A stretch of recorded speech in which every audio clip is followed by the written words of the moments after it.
നമസ്കാരം. അതിർത്തിയിൽ ചൈനയുമായുള്ള സംഘർഷത്തിൽ 20ഓളം ഇന്ത്യൻ സൈനികർ വീരമൃത്യു വരിച്ചതായി റിപ്പോർട്ടുകൾ. വാർത്താ ഏജൻസിയായ ANI ആണ് ഇക്കാര്യം റിപ്പോർട്ട് ചെയ്തത്. കേണലടക്കം 3 പേർ കൊല്ലപ്പെട്ടതായാണ് നേരത്തെ പുറത്തുവന്നിരുന്ന വിവരം. വിവരങ്ങളുമായി ER രാകേഷ് ചേരുന്നു. രാകേഷ്, ഞെട്ടിപ്പിക്കുന്ന വിവരങ്ങളാണ് വരുന്നത്. ഇത് ഔദ്യോഗികമായി ഇന്ത്യ സ്ഥിരീകരിച്ചിട്ടുണ്ടോ? ഇന്ത്യൻ വിദേശകാര്യ വൃത്തങ്ങളെ ഉദ്ധരിച്ചുകൊണ്ടാണ് ഈ വാർത്ത വരുന്നത്. എത്രമാത്രം വിശ്വസനീയമാണ് ഇപ്പോൾ വരുന്ന റിപ്പോർട്ടുകൾ?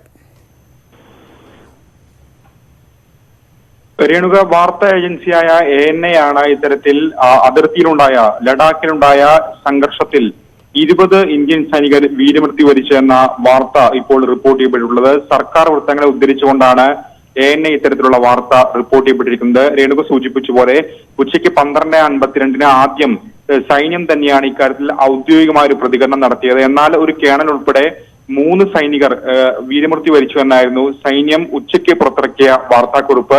അതിനുശേഷം എത്ര സൈനികർ കൊല്ലപ്പെട്ടു, ആക്രമണത്തിൽ ആർക്കൊക്കെ പരിക്കേറ്റു തുടങ്ങിയ കാര്യത്തിൽ ഔദ്യോഗിക സ്ഥിരീകരണം ഇതുവരെ സൈന്യത്തിന്റെ ഭാഗത്തുനിന്ന് ഉണ്ടായിട്ടില്ല. ഏതായാലും സൈനിക വൃത്തങ്ങളെ ഉദ്ധരിച്ചുകൊണ്ട് ANI ആണ് ഇപ്പോൾ 20ലേറെ സൈനികർ, ചുരുങ്ങിയത് 20 പേർ എന്നാണ് ANI വ്യക്തമാക്കുന്നത്, 20ലേറെ പേർ വീരമൃത്യു വരിച്ചു എന്ന വാർത്ത ഇപ്പോൾ റിപ്പോർട്ട് ചെയ്യപ്പെട്ടിരിക്കുന്നത്. പക്ഷേ ഇക്കാര്യത്തിൽ ഔദ്യോഗികമായ സ്ഥിരീകരണം ഇനിയും സൈന്യത്തിന്റെ ഭാഗത്തുനിന്ന് വരേണ്ടതുണ്ട്. അത്തരത്തിലുള്ള നടപടി ഏതായാലും സൈന്യത്തിന്റെ ഭാഗത്തുനിന്ന് ഉണ്ടായിട്ടില്ല എന്നാണ് മനസ്സിലാക്കാൻ സാധിക്കുന്നത്. അതായത് ചില വാർത്താ ഏജൻസികൾ ഒരുപക്ഷെ മരണസംഖ്യ അല്ലെങ്കിൽ വീരമൃത്യു വരിച്ച സൈനികരുടെ എണ്ണം കൂടിയേക്കാം എന്ന തരത്തിലുള്ള സൂചനകൾ കൂടി നൽകുന്നുണ്ട്. അങ്ങനെ ഒരു സാഹചര്യം അവിടുത്തെ സംഘർഷങ്ങളെ സംബന്ധിച്ചുണ്ട് എന്നാണോ മനസ്സിലാക്കുന്നത്? എന്തുകൊണ്ടാണ് ഇതിലൊരു ഔദ്യോഗിക വിവരം സർക്കാർ പുറത്തുവിടാത്തത്? രേണുക, ഔദ്യോഗികമായ അറിയിപ്പിന് ഇനിയും കാത്തിരിക്കേണ്ടിയിരിക്കുന്നു. കാരണം ഞാൻ നേരത്തെ സൂചിപ്പിച്ച പോലെ 12:52 സൈന്യം പുറത്തിറക്കിയ വാർത്താക്കുറിപ്പിൽ 3 സൈനികർ കൊല്ലപ്പെട്ടു എന്നാണ് പറഞ്ഞിരുന്നത്. അതിനുശേഷമാണ് ഇപ്പോൾ വാർത്താ ഏജൻസിയായ ANI ഇപ്പോൾ ഇത്തരത്തിൽ 20 സൈനികർ, ഇന്ത്യൻ സൈനികർ ചൈനീസ് അതിക്രമത്തിൽ കൊല്ലപ്പെട്ടു എന്ന വാർത്ത റിപ്പോർട്ട് ചെയ്യപ്പെട്ടിരിക്കുന്നത്.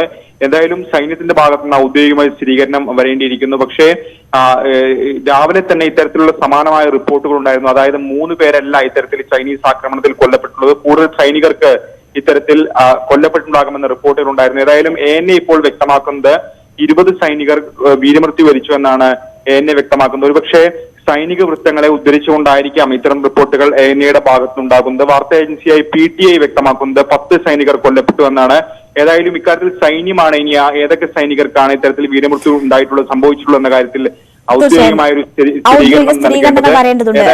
രാകേഷ്, ഇപ്പോൾ വരുന്ന ഈ അപ്ഡേറ്റ്സിൽ, ഈ വാർത്താ ഏജൻസികൾ നൽകുന്ന വിവരത്തിൽ അവിടെ നടന്ന ആക്രമണത്തിന്റെ സ്വഭാവം എങ്ങനെയുള്ളതായിരുന്നു എന്നത് സംബന്ധിച്ചുള്ള വിവരങ്ങൾ കൂടി വരുന്നുണ്ട്. കല്ലേറ് നടന്നു എന്നത് സംബന്ധിച്ചാണ് ആദ്യഘട്ടത്തിൽ വിവരങ്ങൾ വന്നതെങ്കിൽ ഇപ്പോൾ ഇരുമ്പ് ദണ്ഡുകൾ കൊണ്ട് അടിച്ച് ഉള്ള അക്രമമാണ് നടന്നിട്ടുള്ളത് എന്ന തരത്തിൽ വരുന്നുണ്ട്.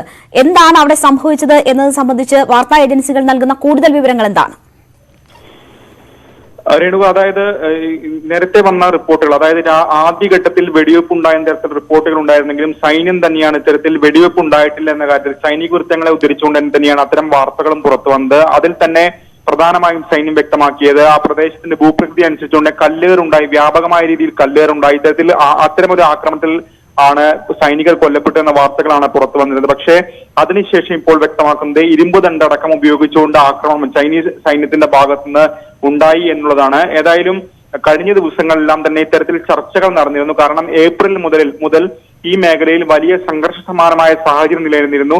അതിനുശേഷം ചർച്ചകളിലൂടെ ഈ പ്രശ്നം ലഘൂകരിച്ചു വരികയായിരുന്നു. ഇന്നലെയും സമാനമായ രീതിയിൽ ചർച്ചയുണ്ടായി. പ്രത്യേകിച്ച് ഈ വീരമൃത്യു വരിച്ച കേണൽ സുരേഷ് ബാബു അടക്കമുള്ളവർ ഇത്തരത്തിൽ ചർച്ചയ്ക്ക് നേതൃത്വം വഹിച്ചിരുന്ന ഉദ്യോഗസ്ഥനാണ്.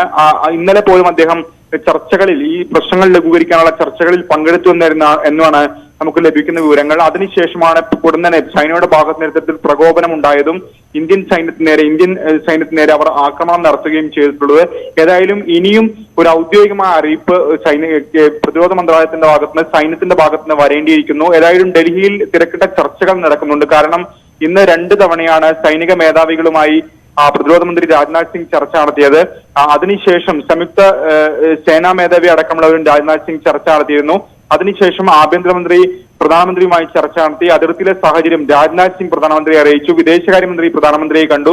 ഏതായാലും ഒരുപക്ഷെ ഔദ്യോഗികമായി ഇത്തരത്തിൽ അറിയിപ്പ് അല്ലെങ്കിൽ വിശദീകരണം സർക്കാരിന്റെ ഭാഗത്തുനിന്ന് സൈന്യത്തിന്റെ ഭാഗത്തുനിന്ന് വന്നിട്ടുണ്ടെങ്കിലും പോലും ഒരുപക്ഷെ സർക്കാരിന്റെ അനുമതിയോടുകൂടി തന്നെയായിരിക്കും വാർത്താ ഏജൻസികൾ ഇത്തരത്തിലുള്ള വാർത്തകൾ റിപ്പോർട്ട് ചെയ്യപ്പെടുന്നത് എന്ന് വേണം നമുക്ക് മനസ്സിലാക്കാൻ. പക്ഷേ രാകേഷ്, ഇതിൽ ഈ സംഘർഷം സംബന്ധിച്ചുള്ള കൂടുതൽ വിവരങ്ങൾ വരുമ്പോൾ നമ്മൾ ആദ്യഘട്ടത്തിൽ അറിഞ്ഞത് ഇന്ത്യക്ക് 3 സൈനികരുടെ ജീവൻ നഷ്ടമായിട്ടുണ്ട്, 3 പേർ വീരമൃത്യു വരിച്ചിരിക്കുന്നു.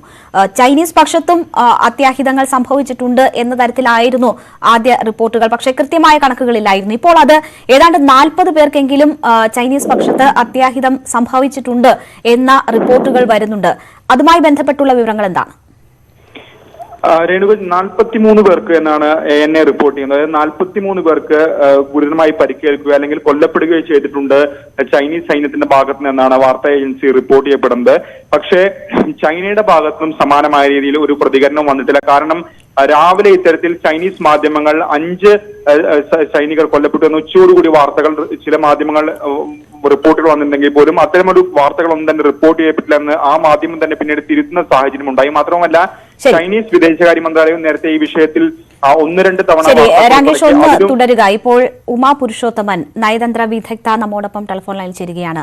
ശ്രീമതി ഉമാ പുരുഷോത്തമൻ, ആദ്യ ഘട്ടത്തിൽ നമ്മൾ അറിഞ്ഞതിനേക്കാൾ കൂടുതലാണ് അവിടെ സംഭവിച്ചത് എന്നതാണ് ഇപ്പോൾ മനസ്സിലാകുന്നത്. ഏതാണ്ട് 20 ഇന്ത്യൻ സൈനികർ വീരമൃത്യു വരിച്ചു എന്ന റിപ്പോർട്ടുകൾ വരുന്നു. വളരെ ഗൗരവത്തിൽ കാണേണ്ടുന്ന സാഹചര്യം ഉണ്ടായിരിക്കുന്നു, വലിയ ആക്രമണം ഉണ്ടായിരിക്കുന്നു എന്നാണോ മനസ്സിലാക്കേണ്ടത്? അങ്ങനെ തന്നെ വേണം കരുതാൻ. പക്ഷെ മരിച്ച സാഹചര്യം ഇൻ ദ സെൻസ് ഇതുവരെ കിട്ടിയിട്ടുള്ള റിപ്പോർട്ടുകൾ ഗൺസ് യൂസ് ചെയ്തിട്ടില്ല, ബുള്ളറ്റ്സ് ഫയർ ആയിട്ടില്ല എന്നായിരുന്നല്ലോ. പക്ഷെ ഇതിനെക്കുറിച്ച് ഇനി കൂടുതൽ റിപ്പോർട്ട് വരുമ്പോഴല്ലേ അറിയുള്ളൂ ബാക്കി വെപ്പൺസ് ആക്ച്വലി യൂസ്ഡ്, അല്ലെങ്കിൽ ഇതേപോലെ ഉന്തും തള്ളും കല്ലും അടി കൊണ്ടുണ്ടായതാണോ ഇല്ലയോ എന്ന്. എക്സ്കലേറ്റ് ചെയ്യും. ഇരുമ്പ് ദണ്ഡുകൾ കൊണ്ട് അടി നടന്നിട്ടുണ്ട് എന്ന തരത്തിലാണ് വരുന്നത്. ഓക്കെ, അപ്പോ ഇപ്പോൾ പോലും നമുക്കൊരു ഡിപ്ലോമാറ്റിക് റെസൊല്യൂഷനുള്ള സ്കോപ്പ് ഉണ്ട് എന്ന് തന്നെ വേണം കരുതാൻ. കാരണം ഗൺസ് യൂസ് ചെയ്യുവാണെങ്കിൽ പിന്നെ that goes out of question. എനിക്ക് തോന്നുന്നു ചർച്ചകളും തുടരേണ്ടതുണ്ട്. എനിക്ക് തോന്നുന്നു ഇമ്മീഡിയറ്റ്ലി പ്രധാനമന്ത്രി പ്രസിഡന്റ് ഷീനെ വിളിക്കേണ്ടതുണ്ട്. കാരണം ഇത് എസ്കലേറ്റ് ചെയ്യാൻ പാടില്ല. നമുക്കൊരു ന്യൂക്ലിയർ കോൺഫ്ലിക്ട് നമുക്ക് അഫോർഡ് ചെയ്യാൻ പറ്റില്ല, അവർക്ക് അഫോർഡ് ചെയ്യാൻ പറ്റില്ല. അത് ഷീ ജിൻപിങ്ങിനാണെങ്കിലും അറിയാവുന്ന ഒരു കാര്യമാണ്. ഇപ്പൊ ഈ ഒരു ലോസ് ഓഫ് ലൈഫ് എന്ന് പറഞ്ഞാൽ 75-ന് ശേഷം അല്ല 62-ന് ശേഷം ആദ്യമായിട്ടാണ് ഒരു ലോസ് ഓഫ് ലൈഫ് ഉണ്ടാകുന്നത്. ഇപ്പൊ ചൈനീസ് സൈഡിലും ലോസ് ഓഫ് ലൈഫ് ഉണ്ടായിട്ടുണ്ടെങ്കിൽ അത് ചൈന വിയറ്റ്നാം വാറിന് ശേഷം ആദ്യമായിട്ടായിരിക്കും ചൈനയ്ക്ക് പോലും ഒരു കാഷ്വാലിറ്റി ഒരു യുദ്ധത്തിൽ ഉണ്ടാകുന്നത്, അല്ലെങ്കിൽ ഒരു സ്കേമിഷിലുണ്ടാകും. യുദ്ധം എന്ന് പറയുന്നില്ല, ഇതൊരു സ്കേമിഷ് എന്ന് വിചാരിക്കാം നമുക്ക്. അപ്പൊ ഇത് രണ്ടിടത്തും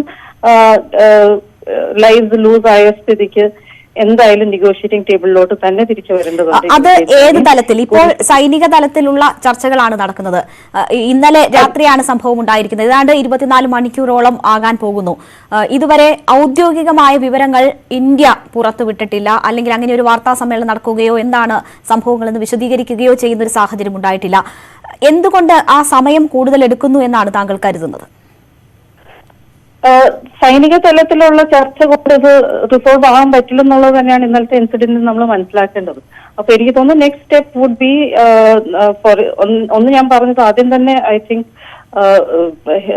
ഷീ ജിൻപിങ്ങും നരേന്ദ്രമോദിയും സംസാരിക്കേണ്ടതുണ്ട്. അല്ലെങ്കിൽ അതിന് സബ്സീക്വന്റ് ആയിട്ട് ഫോറിൻ മിനിസ്റ്റേഴ്സ് ലെവൽ ടോക്ക് അത്യാവശ്യമായിട്ട് തന്നെ നടത്തേണ്ടതുണ്ട്. കാരണം ഈ സിറ്റുവേഷൻ ബോർഡറിൽ 2 സൈഡിലും ഫേസ് ഓഫ് നടന്നുകൊണ്ടിരിക്കുന്ന സമയത്ത് പലപ്പോഴും അബദ്ധവശാൽ ചിലപ്പം എസ്കലേറ്റ് ചെയ്യാം. ഒരു സ്കേമിഷ് ചിലപ്പോൾ ഒരു യുദ്ധത്തിലോട്ട് വരാൻ പോലും പോവാം. അപ്പൊ എത്രയും പെട്ടെന്ന് തന്നെ ഒരു നെഗോഷിയേറ്റഡ് സെറ്റിൽമെന്റ് അല്ലെങ്കിൽ ഒരു കൂളിംഗ് ഡൗൺ ഓഫ് ടെമ്പേഴ്സ് അത്യാവശ്യമാണ്. അതുകൊണ്ട് അത് മിലിറ്ററി ലെവൽ കമാൻഡേഴ്സിന് വിടാതെ ഡിപ്ലോമാറ്റിക് ലെവൽ, ഫോറിൻ മിനിസ്റ്റർ തലം, പിന്നെ ഹെഡ്സ് ഓഫ് സ്റ്റേറ്റ് തലത്തിലോട്ട് പോകേണ്ടതുണ്ട്. തീർച്ചയായും വളരെ നന്ദി ശ്രീമതി ഉമാ പുരുഷോത്തമൻ ഞങ്ങളോട് സഹകരിച്ചതിന്. ഇപ്പോൾ ശ്രീ KP ഭാബിയാൻ നമ്മോടൊപ്പം ടെലിഫോൺ ലൈനിൽ ചേരുകയാണ്. ശ്രീ KP ഭാബിയാൻ,